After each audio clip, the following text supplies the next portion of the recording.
வாரத்துக்கு ஒரு முறை நீ விளையாடிட்டு ஜாக்லினை இப்படி பார்த்தேன் அப்படி பார்த்தேன்றா. நீ என்ன பார்த்தது எனக்கு என்ன தெரியும்? 4 பேர் சப்போர்ட் பண்றதுக்காக நம்ம இஷ்டத்துக்கு என்ன வேணாலும் பேசலாமா? ஹாய் ஹலோ எல்லாருக்கும் வணக்கம் and welcome back to our channel. Bigg Boss வீட்டுக்குள்ள இந்த டைரக்ட் நாமினேஷன் மூலமாக ஒரு பிரச்சனையே வருதுன்னு நான் நினைக்கிறேன். எஸ்பெஷலி பார்த்தீங்கன்னா Dharshika and Jacqueline. So Jacqueline வந்துட்டு ஒவ்வொரு வாரமும் ஒரு மாதிரி இருக்காங்க அப்படின்ற மாதிரி தர்ஷிகா வந்துட்டு சொல்லியிருக்காங்க போல. மேடம் நீங்கள் எப்படி மேடம் இருக்கீங்க? திருட்டு பிரியாணி திங்கிறது. முதல் 2 வாரம் கேப்டனாக இருந்தீங்க, ஒரு வாரம் விட்டு ஒரு வாரம், அதனால் ஓகே.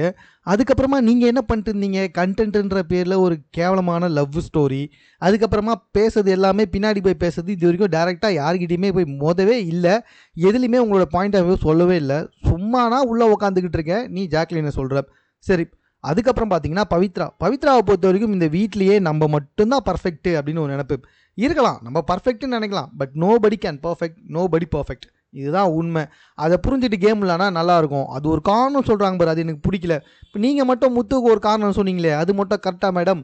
யாருக்கும் யார் சொல்கிற காரணமும் பிடிக்காது. நாமினேட் பண்ணாங்கன்னு சொல்லிட்டு அக்செப்ட் பண்ணிட்டு போகணும். மக்கள்கிட்டேருந்து சேவ் ஆகிற விஷயத்தை தான் பார்க்கணும். அதை விட்டு எதுக்காக இந்த மாதிரி வேலைலாம் பார்த்துட்டு இருக்காங்கன்னு தெரியல. ஸோ இந்த நாமினேஷன் ப்ராசஸ் பிக் பாஸ் வீட்டுக்குள்ளே ஒரு பெரிய கலவரத்தையே ஏற்படுத்தியிருக்கு அப்படின்னு சொல்லலாம். ஸோ என்னெல்லாம் நடக்க போகுதுன்றதை பொறுத்து இந்த பாப்போம். மேலும் இது போன்ற செய்திகளை உடனுக்குடன் தெரிந்து கொள்வதற்கு நம்ம சென்னை சேனலை சப்ஸ்கிரைப் பண்ணுங்கள். இது குறித்து உங்களுடைய கருத்துக்கள் எதுவாக இருந்தாலும் கமெண்ட்டில் நீங்கள் பதிவு செய்யலாம்.